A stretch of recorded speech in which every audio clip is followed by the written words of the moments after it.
Quest, cat box in her hand, turning little minds into promised lands.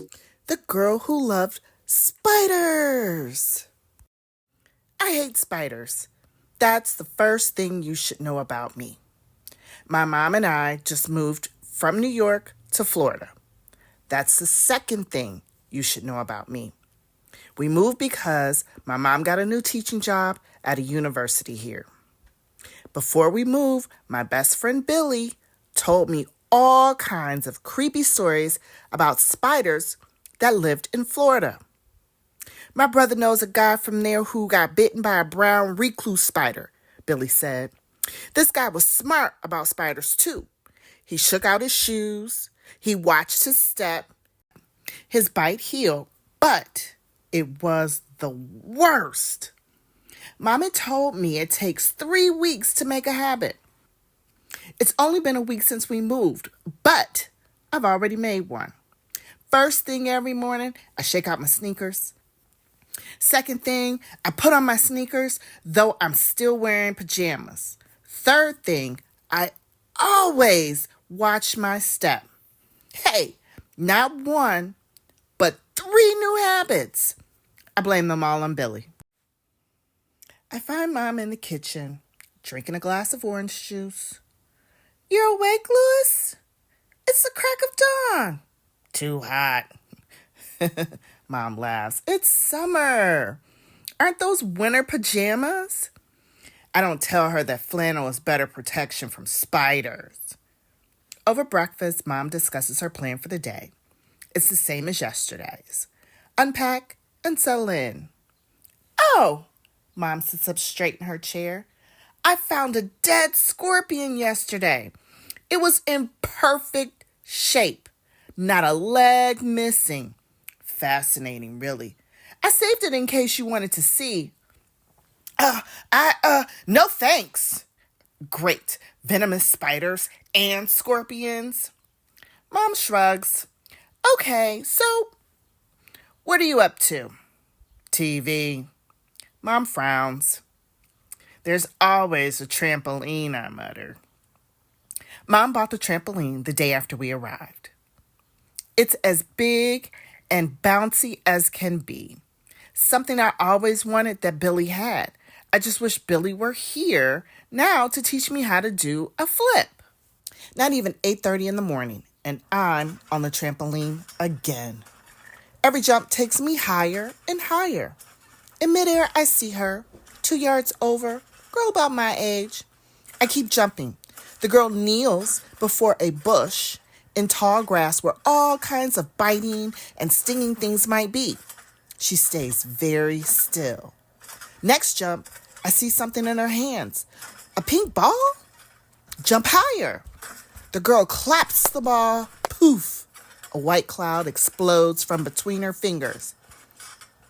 I collapse onto the trampoline and scramble down. This I have to see. As I enter her yard, where the grass is taller, I freeze. The ball in the girl's hands is a rolled up sock. A camera dangles from a strap around her neck. She carefully settles the sock on the grass. Then she raises the camera and peers through it. I look where she is looking, at a delicate shape against the bush's leaves, like lace against green velvet. The shape of a gigantic spider web, whitened by whatever the girl clapped from the sock. "Yikes!" I yell at the side of the web. The girl cries out, surprised, and falls into the web. She springs up, web clinging to her. "What's the big idea?" she shouts. I was warning you. I guess you don't know about brown recluse spiders." "Of course I do.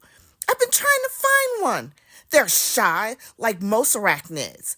I found rare breeds, even the burrowing wolf spider. Still haven't tracked down a brown recluse." She points at the bush. "That was a common orb weaver. I've been watching her for days until she got her web just right." The girl glares. "It sure was pretty until you came along. Who are you anyway?" "Louis, I just moved here." Well, my name is Ashanti. Welcome to the neighborhood. She still sounds mad. I cross my arms over my chest. So, you're on a spider safari? Why? This summer, my goal is to photograph 100 spiders. I've always loved folktales about a Nasai, a true Spider-Man. Spiders are cool. I don't think before I say, no, they aren't. Spiders are disgusting. At that, Ashanti stalks away. That afternoon, Mom drives me to a park. Never mind the heat, she says. There'll be boys your age. There's a decent playground, but a sign reads, beware of snakes. Where there are snakes, there must be spiders. Ashanti would be in heaven.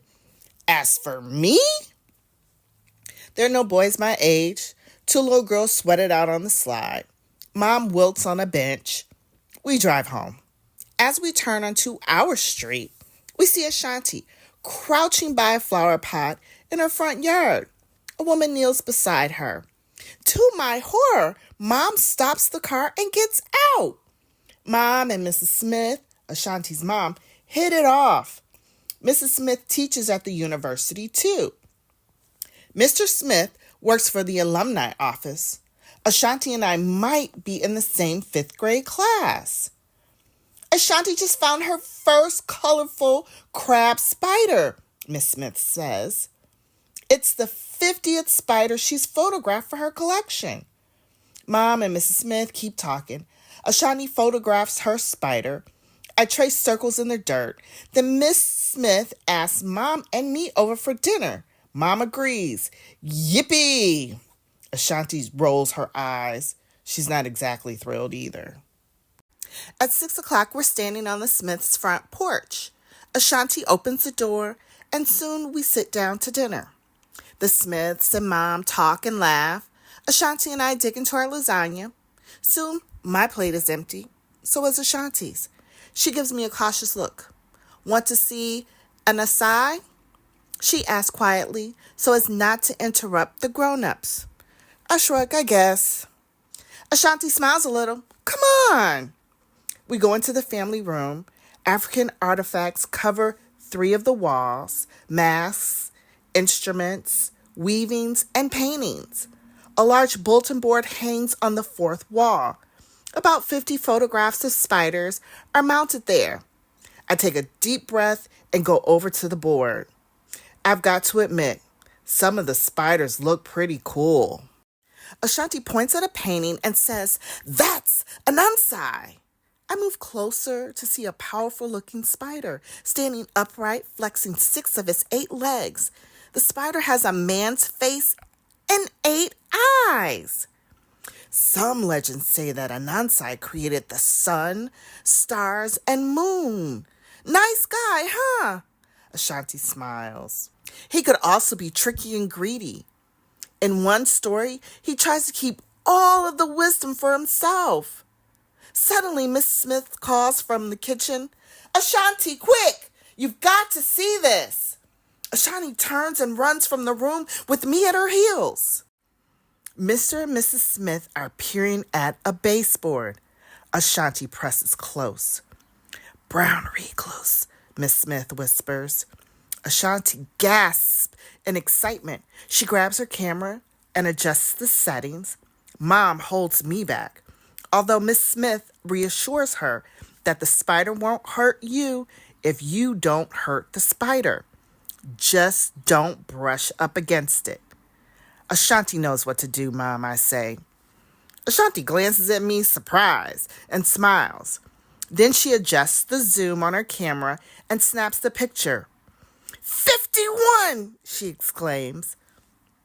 Later, after Mr. Smith has caught the venomous spider on a glue trap, Ashanti tells me that there's an interesting-looking web woven through my trampoline's nest. I spotted it today on one of my safaris, she says, grinning. I want to photograph it. Stop by tomorrow if you want, I say. It'll be early in the morning. That's the best time. I'll probably be awake. Just don't be bouncing, okay? You might wreck it. I don't want to do that, I say. I want to know which spiders live in my yard. Boy, won't Billy be surprised? I'll be able to teach him a thing or two about spiders when he comes to visit. We're so happy you enjoyed this story. Make sure you like and subscribe, and see you next time.